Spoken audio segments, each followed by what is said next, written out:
আর মেঘের চুষো বৌদি চুষো, ভালো করে চুষো, দেখো কার মুখে আগে ঢুকে। তোমরা এখন এইসবই করো রাস্তায় দাঁড়ায় দাঁড়ায়, বুঝতে পারছি। দীপঙ্কর এটা চুষতে চুষতে এখন আর ওর মধ্যে কিছু নাই, তার জন্য রাস্তায় ডাব খাচ্ছে, তাও আবার একটাই ডাব দুটা সতীন খাচ্ছে।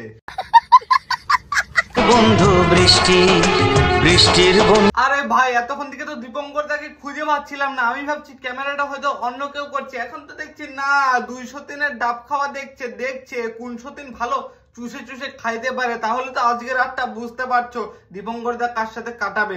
কিন্তু যাই বল না কেন, এদের 203-এর খুব মিল আছে ভাই, না হলে কি দুজন একটা ডাব দুটা পাইপ ঢুকায় চুষতে পারে?